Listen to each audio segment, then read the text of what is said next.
Yes, it's time to enter the smoke room again. We're back on William's route, since he had the update along with Nick. And if you remember, we left it where he and Sam were spending the night in the jail. No, not like that. I wake up to the smell of burning pine. Firewood crackles. I see William standing over a pot that hangs from a rack on the hearth at the end of the room. He pours some of the contents into the bowl and brings it my way. Morning, sunshine. Morning yourself. I look into the wooden bowl he shoves into my hands. It's a savoury bean dish with green onion and small strips of meat. I'll sleep well? As best I could, I reckon. Oh, not surprised. Your first kill is always the hardest. I'm not keen on doing it for a second time, if that's what you mean. Well, most folks ain't keen to. Wish I could say that for everybody, but I've been around long enough to know better. I don't want to kill nobody. I mean anybody. Well, that's how good folk think. Well, life is hard, and sometimes it's you or them if you want to keep living. Some of the bitches ain't held back by scruples. For some situations you gotta learn to act without thinking. Frankly, it's a miracle you weren't the one who got pulled out of that hole. How's that? Because you were stupid. Well, thanks, William. Most folks are stupid their first time. I don't think you will be again. Again, I don't want a next time. Well, I'm glad that you got it all figured out then, says you. Well, that being the case, then nod your head from your rear and take my suggestion seriously. I grunt in his general direction. Such as? Learning to shoot wouldn't hurt. Neither would knowing how to lie. I lie plenty. I know. That's part of the problem. Shouldn't I learn how to be more truthful instead? Not around Jack's sort, no. I don't want to talk to too many of those. And you won't have to if you can suss them out and let them know. Something you failed to pull off, if I must remind... Okay. My tail is snapping against the floor as it sways. No need to get your britches in a bunch. Just worried is all. What, about me? No, the Transcontinental Railroad. Of course, you dipshit. I feel a smile cut up the side of my face. What is this feeling? Is it arrogance? Well, that's real sweet, William. Well, of course it is. I'm very sweet. Now I have to wonder if he's testing his lying skills on me. Well, Nick knows what you did, don't he? Yeah. William lets out a deep breath. Well, that could cause some problems for you. Well, I don't think so. Nick keeps to himself. You're so sure? You ain't? Nick's our friend. So why is it that Nick was the first one who thought you might have done it? I back up. Nick wouldn't have done that. William shakes his head. Yesterday, before you showed up with the body, he didn't have proof, or just concerns. Said he remembered the direction it had come from the first time he got injured. Why would he do that? Well, probably because he knew I wouldn't go out of my way to screw you. But more likely because he had concerns about what Jack was up to for a long while. But I can't be sure. The four of us have to be on the same page. 4? Murdoch knows too. That's right. That's 3 who know. I don't care how quickly that number's climbed. He's my responsibility, you don't have to worry about him. So what should I be worried about then? Well, anybody with stakes in making this town feel comfy again. There's a certain saying, the smaller the town, the more vicious the politics. Everything feels personal on a small scale. And some folks will look away from a great many things to keep Echo personal. So you want to see this shithole get bigger? Well, I'd welcome another mainstay than just Mr. Hendrick's mine, if that's what you mean, yes. Well, if the quartz dries up and there ain't enough coal or gold, it ain't Dora's uppity sideshow that's going to keep this gravy train running, even if it might take years for the hip to go under. Can't say I'd be sad to see the ground swallow this place, really. William shot me a look. That ain't fair, Sam, and you know it. We've been good to you here. You all tried to murder me in a cave. And what the hell am I doing for your sorry skin? Well, that's a good fucking question. I don't particularly know. Oh shit. We're helping each other like we always have. If you want to spit on that, we can do things your way. I'm not going to waste my time on a man who's given up. Fuck's sake. I didn't give up. I'm just tired of everybody either acting against me or wanting something. Well, that's another problem you have. I try not to knock paranoia too hard, 'cause more often than not, if your gut tells you somebody's fucking with you, they probably are. But if you can't figure out who your friends are, you're just as bound for failure. So what exactly would I need to do that? Bit of life experience, bit of learning how to make focused observations. Tell you what, I'm hosting a poker game at my office tonight at 7 PM when everybody's off work. Could teach you a thing or two about figuring out how to read people. Be here. If Madame lets me. She shouldn't make problems for us. But let me know if she does. Feels a little off to hear him say something like that, but I nod and put my finished breakfast on an end table. I rise and thank him, then turn a corner past the hallway and make my way to the front door. Before I get too far, I bump into a familiar face. Oh, Sam? Morning, Todd. The otter whistles. So William had you stuffed up in there all night, huh? Me and him had to speak on some things. That doesn't surprise me, considering how close the both of you are and all. Doesn't he usually go to you? I blink. It wasn't that kind of meeting, Todd. Oh. Of course not. I didn't mean to suggest you or Willie would disrespect the jail like that. It is public property, after all. I feel my eyebrow twitch. Aren't you usually on patrol at this time in the morning? Well, certainly. Normally, that is. But we've had some more recent disappearances. A fellow by the name of Huxley Green wandered off. His little old lady is shaking. Poor thing. Drunk idiot's probably skipping out another botched gamble. I just hate to see a good woman cry. What makes you so sure she's good? Because anybody who makes a huckleberry pie that good can't be wicked. And if they are, maybe I don't want to be right. That's definitely something I want to hear from a law officer carrying a gun. Well, I'll be off. See you around later tonight. He waves. Doesn't take me long to get back to the hip.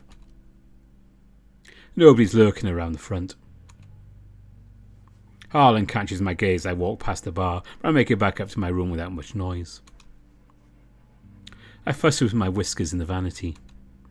I might be losing my luster from all of this stress. Well, at least my chest still looks good. Somebody's knocking. It's probably Cynthia. Now come in. The door opens and Madame Dora strides in. My chest tightens. Oh, it's good that you came back to us, Sam. When you disappeared into the night with the rest of the town on the cusp of a ride and didn't show up until now, I had begun to wonder if you would. I was with William. I look away. He took me into custody. The doe sits on my bed and urgently places her hands on my shoulders. Pray tell, for what? Well, I'm not supposed to say, but he wants me to help him with something. He might need me to visit him more often. Madam shakes her head. That man always wants help with something. Let it be said that I will do anything for my girls. I tell him what they tell me. Just enough. And he protects us to the extent of his capabilities. Just enough. Maybe overlooking an expired license here and there. Or lining up the circumstances to expose the adultery of our particularly vying clientele. But in my dealings with William, I discovered a very curious thing. When my intelligence runs dry, so too does his protection. So always ask yourself this, Samuel. Am I telling him just enough? This way you'll find he's a more reliable ally. Cynthia pokes her nose into the doorway. Madam? I'm awful sorry to interrupt, but I was worried sick about Sam. Dora's expression softens. Of course you were, dear.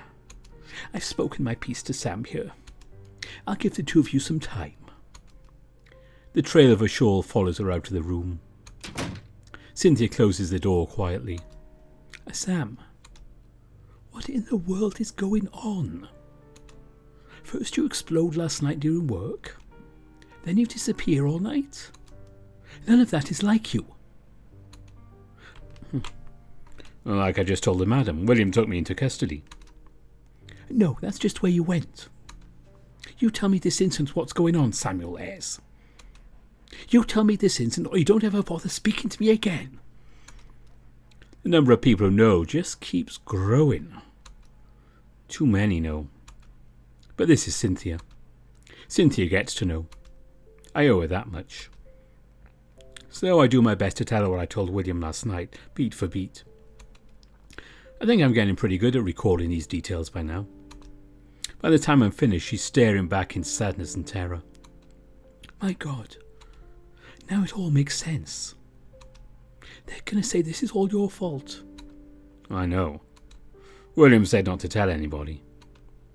Maybe he thinks more things will come to light if I don't cause a distraction. I read about William in the papers. He used to be a big shot detective in the big city. Our little old Blackwater must be cake compared to what he dealt with there. Dora doesn't trust William. What do you think about him? Well, he's a cop, Sam. Of course you can't trust him fully. But he's native, so I fear him less. Just know that I'm trusting you with my life. You can't tell nobody. I won't. But Madam will probably find out if she doesn't know already. She always tends to. I'll cross that bridge when I come to it. I won't let you protecting yourself from some horrible thief ruin your future. You deserve better. She pulls me into a hug. I can't imagine what it's like to have to bear that all by your lonesome. Just know now you don't have to anymore. Something in the air changes, like it feels less heavy. Tears are welling up again in my eyes. She pulls away from me and then pulls a slip of paper from one of her pockets, like it's just another ordinary day. I have your list. I take the paper from her and look it over. Just 2 clients in the late afternoon, thankfully. Holler for me if you need something. I have a list today too. I thank her again before she leaves. I freshen up for the rest of my day. Their desires aren't difficult. One of them just wants a warm mouth and he comes fast. The other just needs a chest to hold as he puts himself in me and fills up his condom. The rest of my day is easy. Harlan just has me move a few shit boxes to the back for him. I make sure to let Cynthia and Madam know where I'm going this time. Tonight's an awful lot more quiet than yesterday was. No folks out on porches playing poker. Feels like an unsettling lull. Or the calm before a storm. When I reach the front of the sheriff's office, I see Todd. You must have seen me first. Oh. Well, William said you might be coming around this time, but you're a little early. He's fine. Come on in. William leads me to his office. In the corner, sitting away from the desk, there's a large round table with 6 stools. He takes a seat and I sit down directly across from him. I won't even bother trying to win tonight. What I think you should focus on is trying to figure out what everybody else will do to try and win. You could learn a lot about the players. Especially me. Just know that I'm gonna fuck with you. That sounds about right. Todd stands up to answer the door. A huge shape darkens the doorway. Evening. I'm not prepared for the surge of emotions when I hear Nick's voice. Relief, guilt, fear. I didn't think I was going to see him again for a long time after last night. I smile, but I don't make eye contact. And then he sits next to me. You're finally playing a game with us. His scent is particularly earthy today. He must have been working long hours in the mine. It was William's idea. Of course it was. Todd rises again to go towards the knock on the front door. I hear their voices, for I see them. Oh, isn't this little car a bit dreary for a get-together? Todd turns the light of the oil wick up to brighten the room just a bit, frowning. Oh, William hosts the game. William gets to pick the location. Oh, goodness, Sam is here. He puts on a sing-song voice. Oh, I know who I'm sitting next to. I wasn't expecting a room full of mine tonight. Well, mine and Todd, I suppose. William sighs. When you said you're bringing company, Murdoch, I assumed you meant somebody local. Or did you really want to play with Ralph? The coyote grunts. We're just here for a friendly card game. So it's best to keep it casual for a newcomer. Don't you agree? I look between the both of them. William stares the fox down. For the smallest moment, something like a revelation flashes across his face, then his muzzle curls into a smirk and nods. They both know something that I don't. Am I unwelcome here? I didn't say that. I suspect he did mean it. Beer and parlour games just seem a little lowbrow for a fine fellow from across the pond such as yourself. Oh, it's an ocean, not a pond. But the train ride was considerable. Cliff slides into the chair beside me. Murdoch sits between him and William. Todd takes the last seat between Nick and William. The otter starts shuffling a thick, worn deck of cards between his webbed hands. Does anybody need to learn how to play? He looks over to Cliff. The weasel glares daggers back at the otter so he breaks eye contact. Well, I could use a refresher. Been a while. Todd's eyes light up. Of course. Rounds in poker are fairly fast for a card game. After I shuffle the deck, I give each of you 5 cards face down. He gives us 1 card each, face down, going clockwise. The objective of the game is to make sure you have the best hand.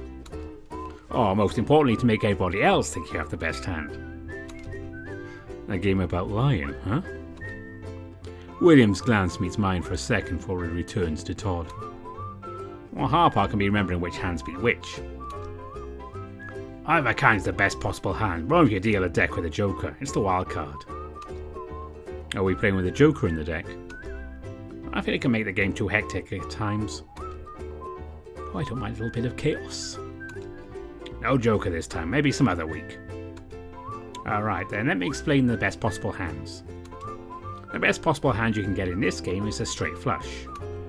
That means any 5 cards with numbers in a row, all the way from ace to king, and the suits have to be the same. I'm glad I already know what the cards mean, because neither ace nor king are numbers. I see sweat on Todd's brow. Well, if more than one person gets a flush, the highest order wins. 4 of a kind is the next best. Oh, what's that? Todd made a choking sound. Well, yes, you see... You don't have to explain that, Todd. He's fucking with you. You devil. Oh, well, you see, the next highest is the full house. Is that what Todd dreams about whenever he tastes Mrs. Green's pies? Now, hold on just a second. Laughter fills the room. Nikolai clears his throat and all of us go quiet. Well, I feel it's very rude to speak when somebody is explaining the rules. But watching Todd squirm brings me too much joy. Proceed. Unbelievable. Sorry, friend. Alright. Listen up, dipshits. A full house is 2 cards of one kind and 3 cards of another. Like 2 kings and 3 queens and so forth. Next sequence to win is a flush, which means all cards are the same suit. And a straight, which is just 5 cards with increasing ranks in a row.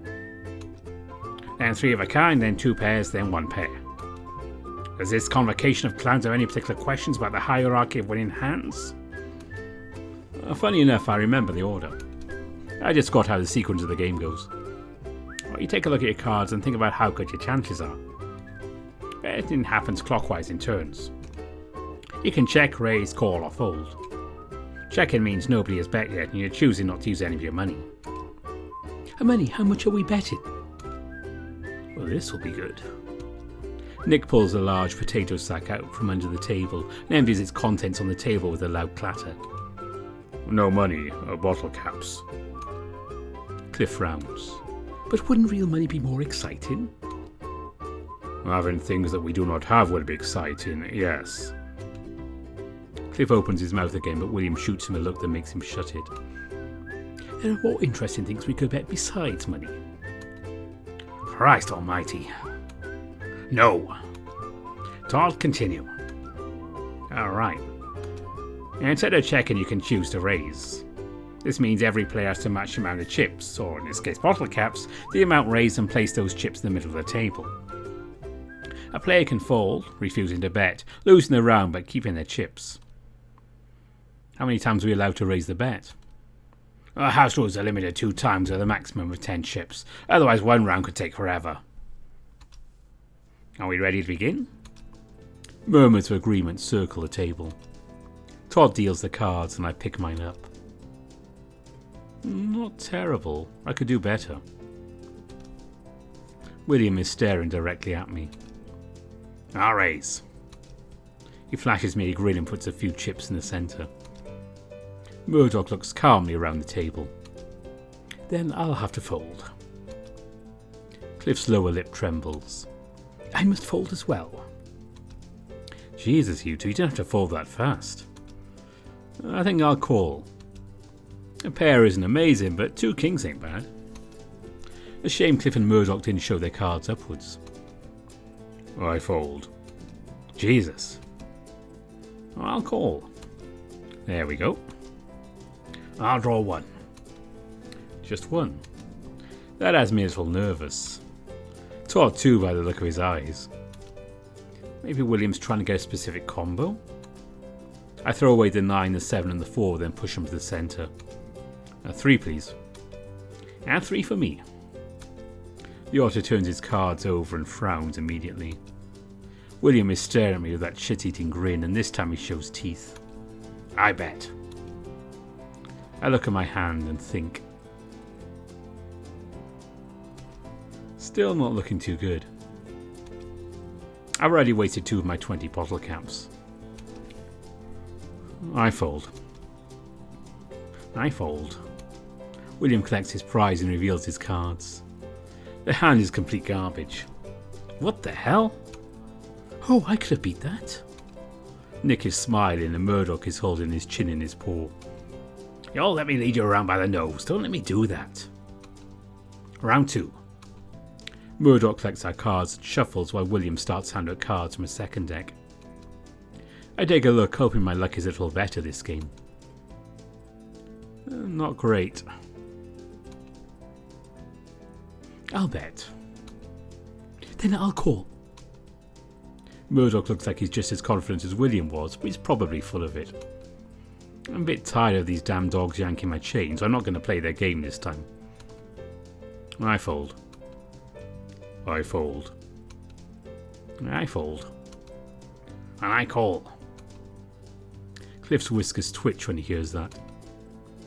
I'm taking 3. Thought as much. 3 as well. Just 1. Murdoch watches William draw, smirking. I raise. William sends his smile right back to Murdoch. I call. I raise. William's tail is flicking side to side as he has the other 2 cornered. Shall we reveal? An excellent idea. Very well. The 3 of them flip. William's 2 pair is higher than Cliff's, but Murdoch has 3 queens. Huh. Didn't you just give us a lecture to keep you in check? I had better chances that time. Cliff collects our cards as Murdoch deals the shuffle deck. Cliff wrinkles his nose as he stares at his hand when Murdoch deals him his last card. Excellent, I will have to bet this time. Mother of God. I fold. Nick lets out a pensive hum looking at me. I call. I raise. The otter was beaming any brighter sway as the sun. I fold. What, no tricks this time? William's smile is toothy again. Well, that's why you want to think. Cliff doesn't seem intimidated. Nick scratches beneath his muzzle. I fold. Then it's up to me. I'll draw 3. 3 for me as well. And I'll draw 3 too. I see Cliff's eyes widen with excitement. I raise. I will fold then. I call. The Otter puts this in rather quickly. Show me what you've got, sir. Did Todd just look away in embarrassment? And did he blush? No way. I always pictured him having eyes for Mrs. Green. Not Cliff, of all people. He flipped his card, showing off his hand. Oh, 3 queens. Cliff reveals his hand. 3 kings. Oh, shoot. Oh, I thought I had that one. I collect everybody's card and shuffle while Cliff rakes in his bottle caps. No shame in losing an honourable standoff. I got lucky. Cliff deals the hand. Oh, finally, something workable. Oh, I bet. Nikolai chuckles. Oh, I call. What, is he doubting me? I suppose he should, considering all the lies I've been telling as of late. I feel myself frown. Todd lets out a squeaky sigh. Well, this just ain't my game. I fold. I notice Will's ears perk up at that. His disposition improved after Todd folded. Maybe he needs others to do badly. So he'll probably call and fake his hand for the rest of the game. I call. Gotcha. I fold. And so must I. Alright. William's hand is bad, and Nikolai is underestimating me. Then I could actually win this one. I'm drawing 3. Just 1. I don't like that. Is he taking a big risk, or does he have nothing to lose? 3 myself. At least I know his hand is lousy for sure now. He's smiling big, but that was the same expression he wore before. That must be the face he puts on when he doesn't want somebody to read him. So in other words, he must have something to hide. He probably still has a lousy hand. Nick just has a really concentrated expression. Can't really tell what he's thinking. Well, this looks real good for me. I bet. I call. Nikolai isn't folding. Well, maybe he thinks his hand is just good enough to beat mine. William lets out a one-note laugh and puts on a lilting tone. Then I raise. What? Bullshit, William. Bull. Shit. And now you folded? Yes, I'm eating shit. He reveals his hand. Ha! 2 deuces. Pathetic, William. Pathetic. 2 pair. Well, not too bad. But unfortunately, this deck was stacked against you. He reveals all 4 aces and a king. Seriously? Well, I had the 4 aces from the start. He wasn't acting distant, he was avoiding drawing attention to himself. I'm real bad at this. Well, it's my turn to shuffle. Wait. Who's...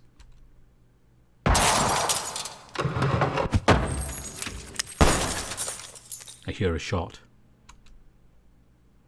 Nikolai lunges, pushing me to the floor. Cards and bottle claps fly as the table turns over and everything hits the floor. I hear Cliff scream and William is already on his feet. His gun is drawn. Shots go off.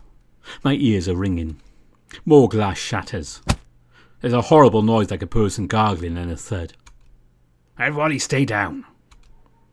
William runs out of the room. There's a squeaky whine coming from under the table. Oh, he's injured. Who knows first aid? Do something. Somebody help him. Oh, it's only a bit of blood. It grazed me. The fox yelps. Todd is ready, pulling a box from a cabinet. And calls for the wound. I look behind where Murdoch was sitting. There's nothing there. But there's a bullet lodged in the wall behind where Cliff was sitting. I tense up when a shadow covers the window. Todd, come and help me with this body. He dead? Yeah. Cliff sobs on the floor while Murdoch clenches his teeth, hissing. Nikolai kneels between Cliff and Murdoch, applying pressure to the gauze while he pats the shaking Cliff.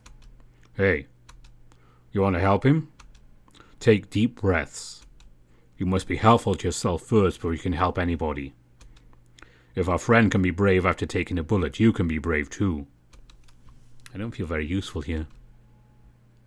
The least I can do is follow William and Todd, scouting to be an extra pair of eyes. There might be more if whoever attacked us lurking around. It wasn't too smart to fire off a gun into an armed police sheriff's department. Maybe they thought the night would give them enough cover to shoot once and get away. Turns out they were wrong. I hate this place. It takes a while for my eyes to adjust to the moonlight. William is crouched over the body with Todd looking left and right over his shoulder. His gun is drawn. Can you identify this man? I'm not on the tip of my tongue. Grey fox, and looks young. Well, I recognise the handgun model, though. That's a 1910 model. It's a self-loading handgun. Not surprisingly, he missed. Was he there the whole time? During the card game? William smiled. Very good, Sam. Murdoch knew too, didn't he? He placed himself very well to keep an eye on the window. I can't imagine how he managed to keep his gaze from the window for that long while watching out the corner of his eye. Or maybe he'll illuminate me later on why he's followed. Todd, go fetch a bedsheet. We'll wrap him up, just get him out of the alleyway. Yes, sir.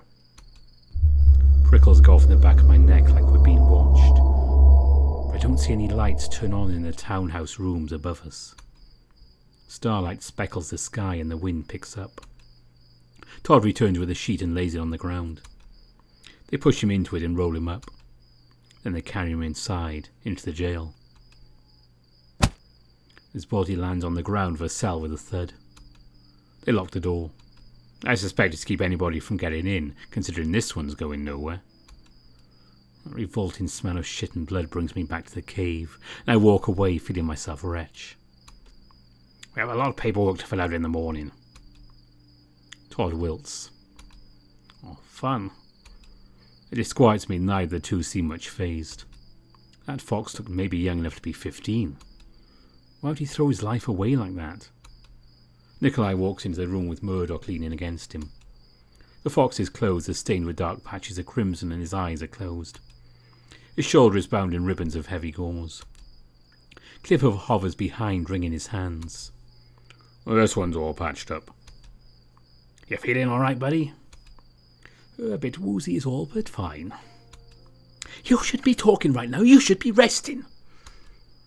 That can wait. Do you know why you're followed? Followed? No, but I know who he is. Was. Jimmy Fisher. The fox can barely keep his eyes open. Orphan, flunky, did odd jobs around town. Rarely well. His speech slurred a little. I suspect he stole poppy shipments from Ralph. Never caught him. I know that folks would go to him for favours. Dark things. Bad news. He could barely get any more words out now.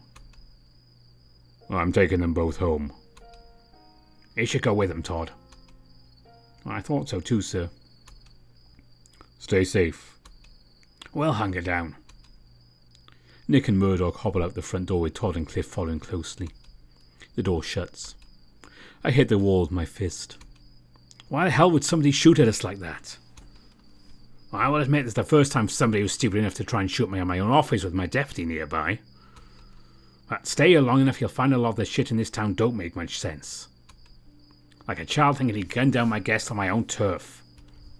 Or more people missing than ordinary for a town this size. Somebody or something in this town is up to no good. And the worst thing is, I don't even think it's all necessarily connected. I just know that they pay me too much for whatever's happened here to be ordinary. That's part of why I don't mind putting Mr. Hendricks in an uncomfortable position. You think he's responsible for something? Well, there's no doubt in my mind he's responsible for some of it. I just haven't honed in on anything of as yet. To be continued. Things are getting interesting here. So I wonder what we'll see in the next update for William. I have to say, I actually love the card designs in this game. I think it was Cardamom did it. If so, very well done. If I'm wrong and it was Star, then very well done to you. Whoever it was. You know, I don't normally play cards, but I buy them. You know, I'm happy to do that. I like that design so much. But yep, that's it for this update. There will be another update a couple of months or so for these two guys with the ones we're doing. And don't forget, if you want to see these ones as well as Murdoch and Cliff's Roots being read online, always check out Dirk the Red Panda's channel. He is doing a great job with them. So until next time, which I don't know what video I'll be doing, bye for now.